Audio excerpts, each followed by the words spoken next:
Commander Alan Wright rubbed his tired eyes as he looked at the large screen in front of him. The underground base in Nevada was quiet at 3 in the morning. Only the soft hum of computers and the occasional beep from testing equipment broke the silence. Alan had been working on this project for 15 years. It all started when a strange ship crashed in the Arizona desert. The government kept it secret from the public. They brought the ship to this hidden base and asked the best scientists and engineers to study it. The ship wasn't from Earth. It belonged to aliens called the Vereen, who worked for a bigger group called the Collective. The Collective ruled most of the galaxy. They thought humans were too primitive to worry about. The crashed ship had data that showed the Collective's plans. They would eventually come to Earth, take what they wanted, and maybe let humans live as servants. Alan and his team decided Earth needed to defend itself. They studied the alien technology day and night. They learned how the ship's engines worked, how its weapons fired, and how its shields protected it from harm. Most importantly, they learned how it traveled faster than light, jumping between stars in minutes instead of years. Now, after 15 years of hard work, they had done it. The ESD-01 Thunderchild was ready, Earth's first star destroyer. Commander Wright, final systems check is complete, said Linda Evans, his assistant. She handed him a tablet showing all green lights. Everything is working perfectly. Alan nodded.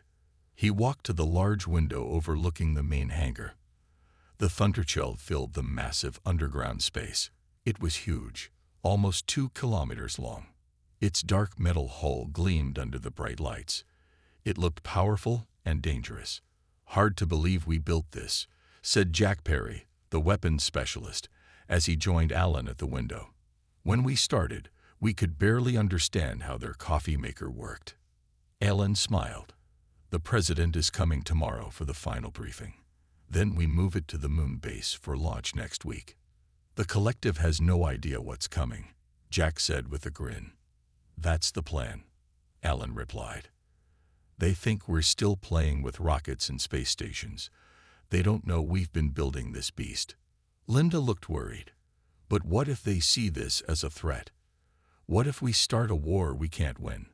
Alan had thought about this question many times. The data from the crashed ship was clear.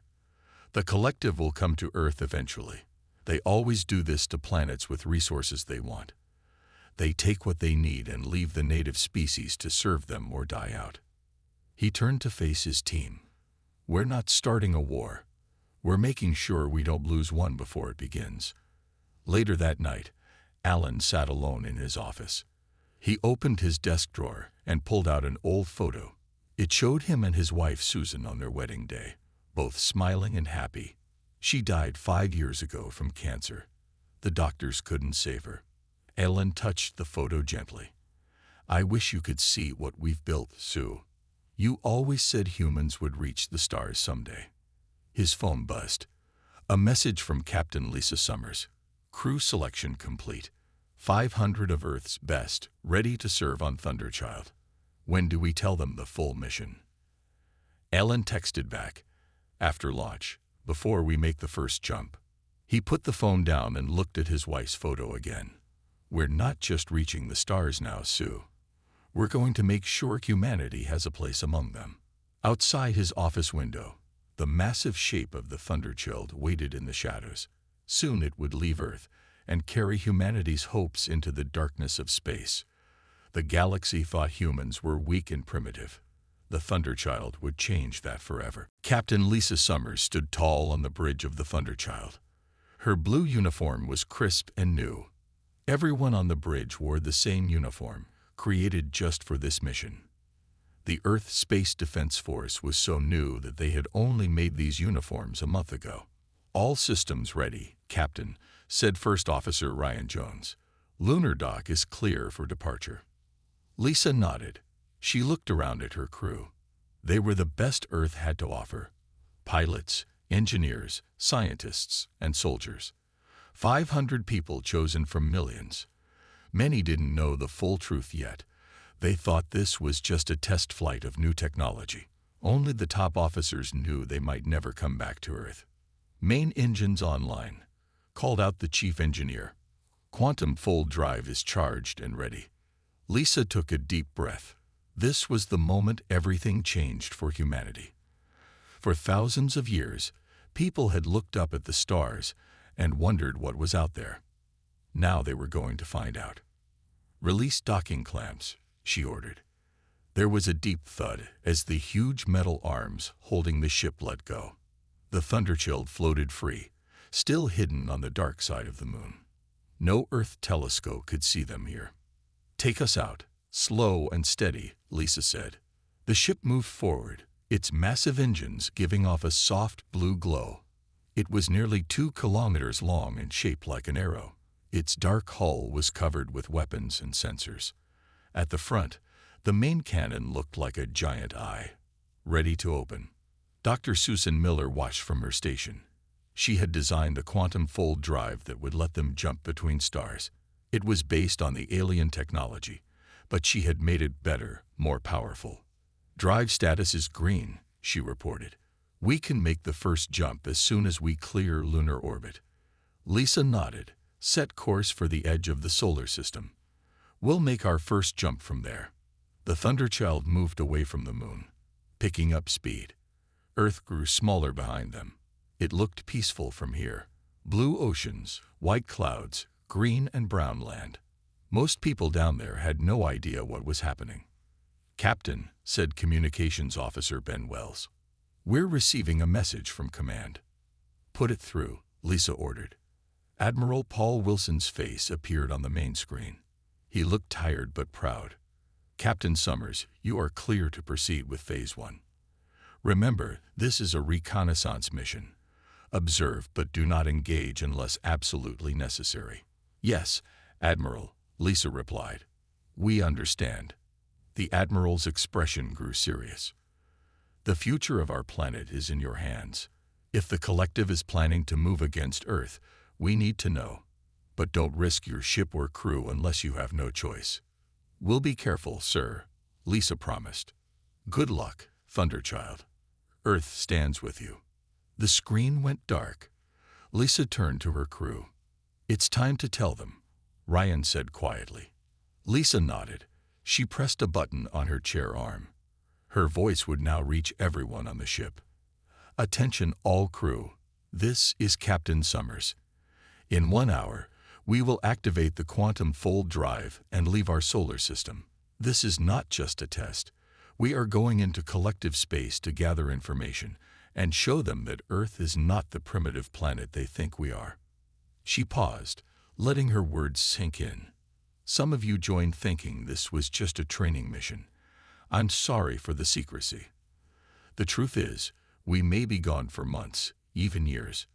We may face danger, but what we do today will change the future of humanity forever." The Thunderchild continued moving away from Earth, picking up speed. Soon, they would make the jump that would take them farther than any human had ever gone before. The stillness of space was about to be shattered. 3 days after leaving Earth, the Thunderchild reached the outer edge of the solar system. The quantum fold drive hummed with power, ready for its first real test. "All crews secure for quantum jump," Captain Lisa Summers announced over the ship's speakers. "Drive activation in 3 minutes." On the bridge, the crew checked their stations one final time. Dr. Susan Miller watched her screens carefully. The fold drive was her creation, a mix of human science and alien technology. "Drive is stable," she reported. "Coordinates for Proxima Centauri are locked in." Lisa nodded. Proxima Centauri was the closest star to Earth's sun. It was a good first stop, close enough to return quickly if something went wrong, but far enough to test the drive properly. "Begin countdown," she ordered. The ship's computer started counting down from 60 seconds. Everyone on the bridge held their breath. No human had ever traveled faster than light before. They were about to cross a line that would change humanity forever. 5, 4, 3, 2, 1, fold. There was a strange sound, like air being sucked out of the room. The stars outside the ship stretched into lines of light. Then everything flashed white for a second. When the flash cleared, new stars filled the view screen. "Jump complete," said Navigation Officer Peter Ross. "We've arrived at Proxima Centauri." The trip took 15 seconds. A cheer went up from the crew. The quantum fold drive had worked perfectly. The journey that would have taken years with normal engines had happened in seconds. "Scan the system," Lisa ordered once the celebration died down. Lieutenant Frank Daniels, the communications officer, suddenly sat up straight in his chair. "Captain, I'm picking up signals.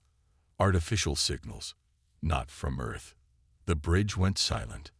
"Put it on speakers," Lisa said. Strange sounds filled the bridge. Clicks, high-pitched tones, and something that almost sounded like words but wasn't. "It's a language," Frank said. "The computer is trying to match it to the data from the crashed ship." "Any match?" Lisa asked. Frank nodded slowly. "It's Varine." "Captain, there's a Varine fleet in this system." Security Officer Wendy Howard moved to the tactical station. "Sensors show 5 ships near the 4th planet. They're small, scout-class vessels based on the data we have." "They haven't spotted us yet," Peter added. "We're still too far away." Lisa faced a big decision. They could turn around now, go back to Earth, and report what they found. Or they could make contact, show the galaxy that humans had arrived. "What do we know about the Varine?" she asked. Frank checked his data. "They're a client species of the collective. They do scouting and resource mapping. They send reports back to the collective about planets that might be useful." "Have they visited our solar system before?" "Yes," Frank said. "According to the crashed ship's logs, they've observed Earth several times. The last visit was 10 years ago. They reported that humans were still primitive, no faster than light travel, limited space exploration. They classified Earth as developing, not an immediate concern." Lisa thought for a moment. If the Varine saw the Thunderchild, they would report back to the collective immediately. Earth would lose the element of surprise. But hiding forever wasn't an option either. "Take us closer," she finally decided. "Slow approach. Keep our weapons powered down but shields up." The massive Earth ship moved forward, closing the distance to the alien fleet. "They've spotted us," Frank suddenly said. "They're sending urgent messages to each other, a lot of confusion in their communications." "They're scanning us," Wendy added. "Multiple scans." "They're hailing us," Frank said. "Should I answer?" Lisa stood up from her chair, straightened her uniform, and nodded. "Put them through. It's time for humanity's first official contact with alien life." The main screen flickered, and an alien face appeared. It had pale blue skin, large black eyes, and no visible nose. It looked at the humans with what seemed like shock. "This is Captain Lisa Summers of the Earth vessel Thunderchild," Lisa said clearly. "We come in peace." The Varine commander stared at the humans with wide black eyes. When he spoke, his words were translated by the ship's computer. "This is impossible," the alien said. "Your species does not have this technology. Your world was surveyed 10 Earth years ago. You had only basic space travel capabilities." Lisa kept her face calm, though inside she felt a mix of fear and pride. "Things change," she said simply. The Varine's skin changed color slightly, turning a darker blue. "You have stolen technology. The collective does not allow this. Your ship design matches restricted patterns. Explain how you acquired this vessel or face immediate consequences." Wendy Howard moved closer to Lisa. "Their ships are powering weapons," she whispered. "Nothing that can hurt us seriously, but they're preparing to attack." Lisa made a quick decision. "We did not steal anything," she told the Varine commander. "We learned. We adapted. We built." Lies. The alien's skin now turned almost purple. "Your species cannot have developed quantum fold technology independently. The science is beyond your capability. You must have stolen data or captured a collective vessel." "We're being scanned again," Frank reported. "They're trying to get detailed readings of our systems." Lisa nodded to Wendy. Show them a sample of what we can do. Target that small moon by the 5th planet. Minimum power. Wendy smiled slightly as she entered commands at her station. Main cannon charging. Target locked. The front of the Thunderchild began to glow. A ball of energy formed at the tip of the main cannon. What are you doing? The Varine commander demanded. Stop this immediately. We simply wish to demonstrate our capabilities, Lisa replied calmly. So there are no misunderstandings between us. The cannon fired. A beam of bright white energy shot across space. It hit the small moon, about the size of Earth's moon. For a second, nothing happened. Then the moon cracked. Light spilled from the cracks. A moment later, it exploded into thousands of pieces. The Varine commander's mouth opened in what might have been shock or fear. That was singularity weaponry. Only the Collective High Council has permission to use such technology. Earth does not answer to the Collective, Lisa said firmly. We wish for peaceful relations, but we will defend ourselves if necessary. The commander's face disappeared from the screen. Frank reported, they've cut communications. They're sending encrypted messages on quantum bands. I can't read them, but they're sending a lot of data. They're reporting to the Collective, Science Officer Greg Martinez said. He was checking readings from the ship's sensors. Based on what we know about their communication systems, the Collective will receive their report within hours. Lisa turned to her senior officers. What we just did changes everything. We revealed ourselves sooner than planned. The Collective will see us as a threat now, Wendy said. They'll send ships. Greg nodded in agreement. They'll want to know how we got this technology. They'll assume we stole it, or that someone gave it to us illegally. Should we destroy the Varine ships? Ryan asked quietly. Prevent them from sending more information. Lisa shook her head.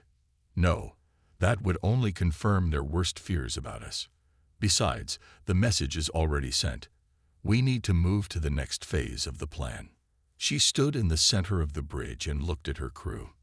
The element of surprise is gone, but we've shown them we're not primitive or helpless. Now we need to establish ourselves as a legitimate power before they can move against Earth. She turned to Navigation Officer Peter. Set course for Nexus Station. We need to speak with the Collective directly. That's deep in Collective space, Peter said, looking worried. It will take 3 jumps to get there. Then we'd better get started, Lisa replied. She looked at the Varine ships on the screen. They were keeping their distance now, watching the Thunderchild carefully. The clock is ticking. The Collective will be mobilizing their fleet already. Greg checked his datapad. Based on their likely response patterns, Earth has maybe 2 weeks before the first Collective warships arrive in our system. Lisa nodded grimly. Then we have 2 weeks to change the rules of the game. The Thunderchild made 3 quantum jumps over the next 2 days. Each jump took them deeper into Collective space. The crew grew more tense with each passing hour. They were now far from Earth, in territory no human had ever seen before. Final jump complete, Peter announced. Nexus Station is ahead. Everyone on the bridge stared at the main screen. Nexus Station was enormous. A massive ring-shaped structure floating in space. It was at least 50 times bigger than the Thunderchild. Hundreds of ships of different sizes and shapes moved around it. It's huge, Lisa whispered. Sensors show over 30 different species present, Greg reported. Energy readings are off the charts. That station could power all of Earth for a year. We're being scanned, Frank said. Multiple scans from the station, and from several ships. And now we're being hailed, Wendy added. A lot of hails, actually. From the station and from at least 5 different ships. Lisa straightened her uniform. Answer the station first. A new alien face appeared on the screen. This one had green skin with red markings and 4 eyes. Unidentified vessel, you are entering restricted space. Identify yourself immediately. This is Captain Lisa Summers of the Earth vessel Thunderchild. We request permission to dock and speak with Collective representatives. There was a pause. The alien seemed confused. Earth? This system is not in our database. Earth is also known as Sol 3, Lisa explained, using the designation from the crashed ship's records. All four of the aliens' eyes widened. Sol 3.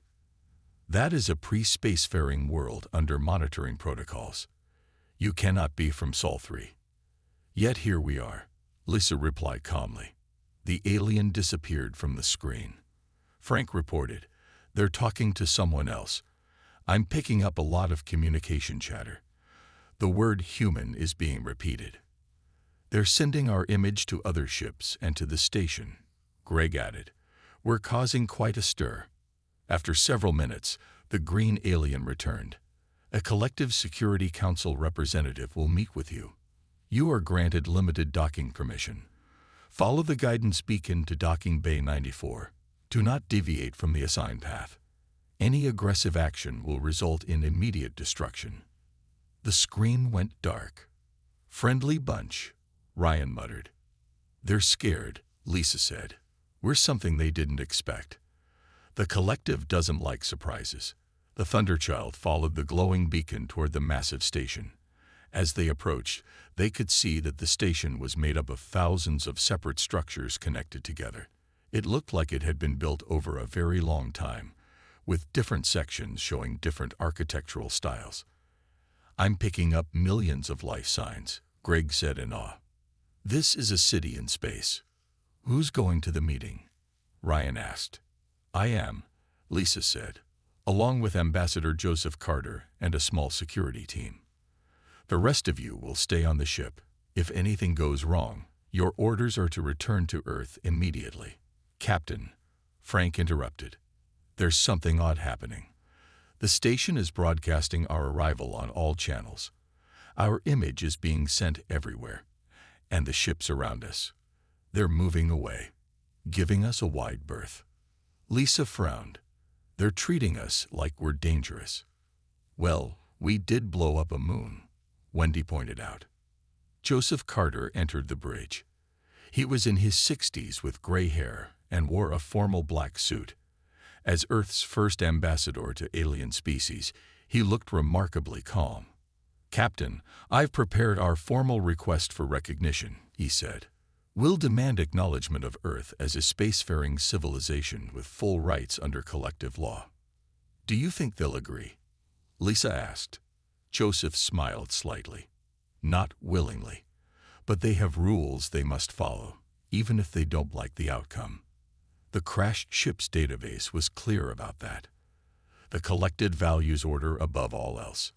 The Thunderchild approached the docking bay, its massive hull dwarfed by the station. Smaller alien ships moved out of their path quickly, like fish avoiding a shark. "We're being tracked by defense systems," Wendy reported. "At least 50 weapons are locked on us." "Keep our shields up but weapons powered down," Lisa ordered. "Let's not start a war before we even get to the meeting." The Thunderchild's sensors detected 3 massive collective warships entering Earth's solar system.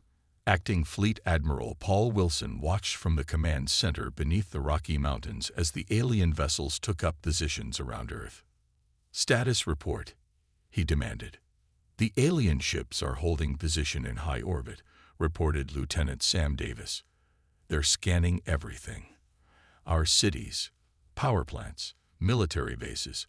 Our satellites can't even hide from their sensors." Paul nodded grimly.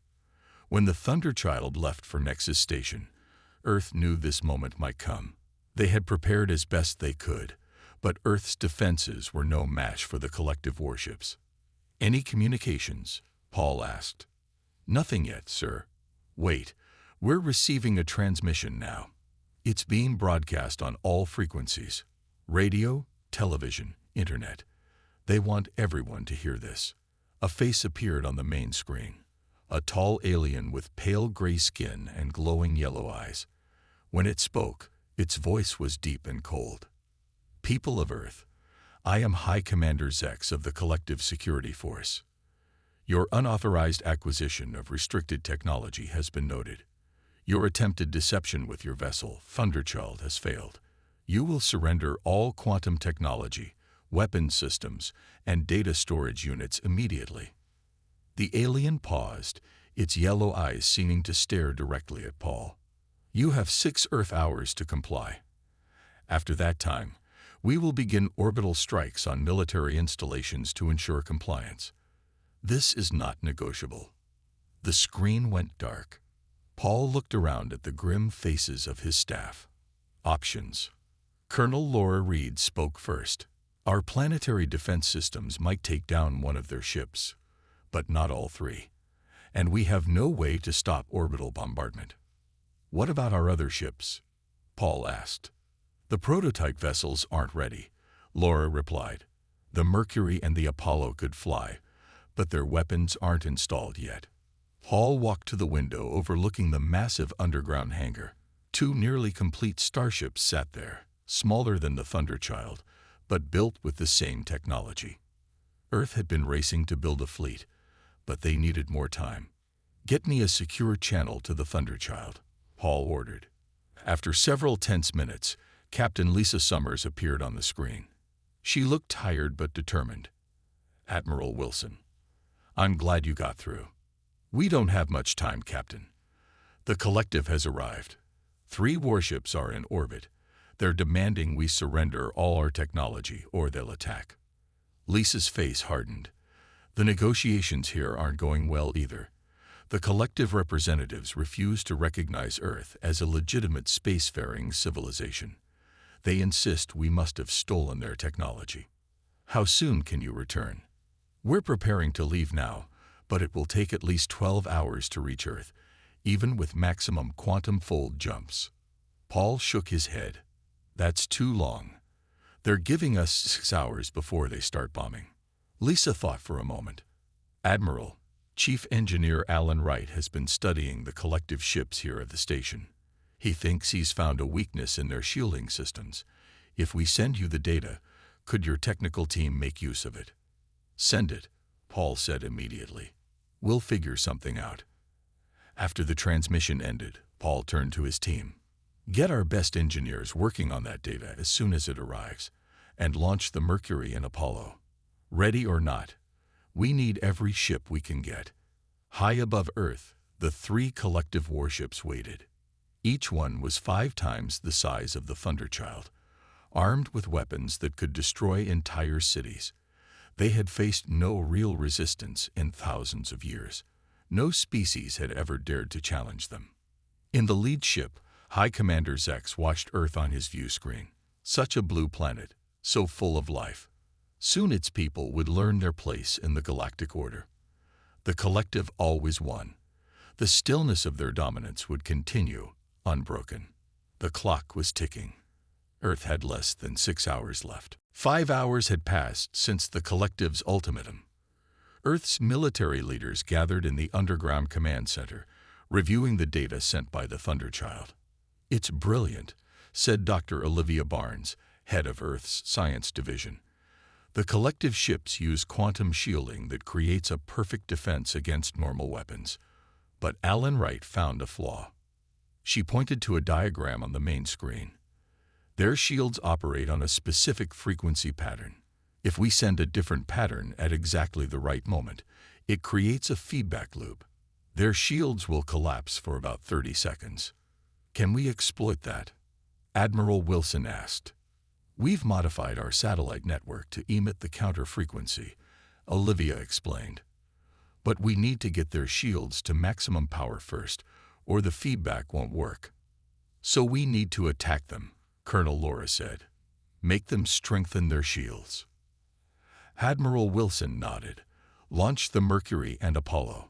Have them attack from opposite sides. Make it look like we're desperate. 20 minutes later, Earth's 2 prototype starships rose from hidden bases. They were smaller than the Thunderchild, but they carried the same technology. The Mercury launched from beneath the Pacific Ocean, while the Apollo emerged from the Sahara Desert.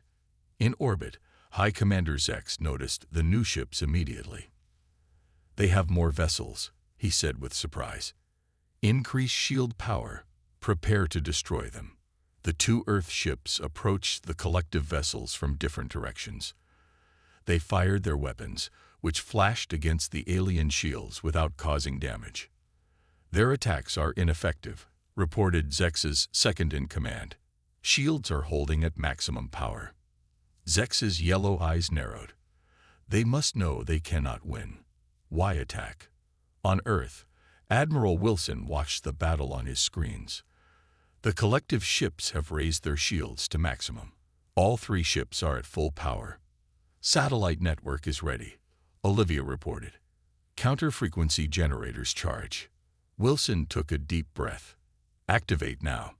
Around the planet, hundreds of satellites changed their signals. They sent out a specific pattern of energy aimed at the collective ships. The energy was invisible, but its effect was not. In orbit, alarms sounded on all 3 collective warships. "Shield failure," shouted Zex's officer. All ships reporting the same problem. "Shields are collapsing." "Impossible," Zex roared. "Restore power immediately." But it was too late. The quantum shields flickered and died. Admiral Wilson acted quickly. "Launch EMP missiles now." From silos around the world, special missiles shot into the sky. They weren't designed to explode, but to release powerful electromagnetic pulses. Without their shields, the collective ships had no defense against this simple weapon. The EMPs detonated near each ship. Lights flickered and died across the massive alien vessels. Their engines shut down. Their weapons went dark. They began to drift, powerless. "All 3 collective ships have been disabled," reported Lieutenant Sam. "They're dead in space." A cheer went up in the command center. Colonel Laura couldn't believe it. "We just defeated the most powerful ships in the galaxy with technology from the 20th century. Admiral Wilson allowed himself a small smile. "Sometimes the oldest tricks work best. Now, prepare boarding teams. I want those ships captured intact." In the lead collective ship, emergency lights cast a red glow over the bridge. High Commander Zex stared in disbelief at his dead consoles. "This is not possible," he whispered. "No species has ever." His words were cut off as the ship shuddered. The humans had attached docking tubes to the hull and were cutting their way in. For the first time in thousands of years, a collective warship was being boarded by an enemy. The unthinkable had happened. The supposedly primitive humans had not only stood against the collective, they had won. In the darkness of his disabled ship, High Commander Zex finally understood.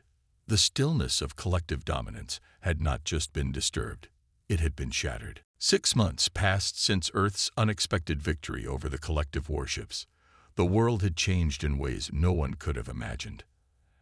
Admiral Paul Wilson stood on the observation deck of the new Earth Defense Headquarters, built on the far side of the moon. Through the large window, he could see 5 starships under construction. Each one was similar to the Thunderchild, but with improvements based on technology taken from the captured collective vessels. Captain Lisa Summers, now Admiral Summers, joined him at the window. She wore a new uniform with gold stripes on the shoulders. "The ESD-02 Defiance will be ready next week," she said. "The others will follow one each month after that." Paul nodded. "Not a moment too soon. Our scouts report the main collective fleet is still coming. Thousands of ships. They'll arrive in about 4 months," Lisa confirmed, "but they'll find Earth very different from what they expected." On a screen nearby, they could see a news broadcast from Earth. It showed alien visitors walking through New York City, looking up at the tall buildings with wonder. Some were species that had never been allowed to visit other worlds under collective rule. 7 new alliance treaties signed this week, Paul noted. Species that want protection from the collective. "They saw us defeat 3 warships that were supposed to be unbeatable," Lisa said. "Now they think we can protect them." "Can we?" Paul asked quietly. Lisa didn't answer immediately. She looked out at the new ships under construction. "We have to try. The collective has ruled the galaxy through fear for too long." In another part of the base, Alan Wright worked with a team of engineers from Earth and 5 alien worlds. They were studying the quantum shield technology, finding new ways to improve it. "The feedback loop we discovered was just the beginning," Alan told his team. The collective has been using the same technology for thousands of years without improving it. They got lazy. We won't make that mistake. One of the aliens, a blue-skinned Varian scientist who had defected to Earth, looked up from his work. Your species learns so quickly. The collective was right to fear you. Ellen smiled. We're not trying to replace one empire with another. We just want to protect our world and help others do the same. On Earth, life had changed too. People looked at the stars differently now, knowing what was out there. Schools taught children about alien species and cultures. Hospitals used new medical technology that could cure diseases that once seemed hopeless. In Washington, D.C., Ambassador Joseph Carter met with representatives from 20 alien species. They sat around a large table, discussing a new organization to replace the collective. The Alliance of Free Worlds will be based on cooperation, not control, Joseph explained. Each species will keep its independence while working together for common goals. A tall alien with feathers instead of hair spoke up. The collective will not allow this. They are coming with their main fleet to punish Earth and anyone who stands with you. Joseph nodded seriously. We know, and we are preparing. In deep space, at the edge of the solar system, new sensor stations detected the approaching collective fleet. It was still months away, but it was coming. Thousands of warships, carrying the most powerful weapons in the galaxy. But Earth was ready. The lessons learned from the Thunderchild and the captured collective ships had given humanity new tools, new allies, and new hope. Admiral Summers looked out at the stars from her office window.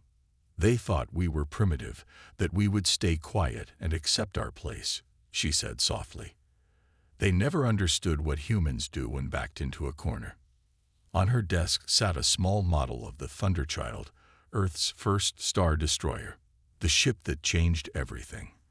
The ship that shattered the stillness of collective rule and started a new chapter in galactic history. For better or worse, humanity had arrived on the galactic stage, and they would never be ignored again.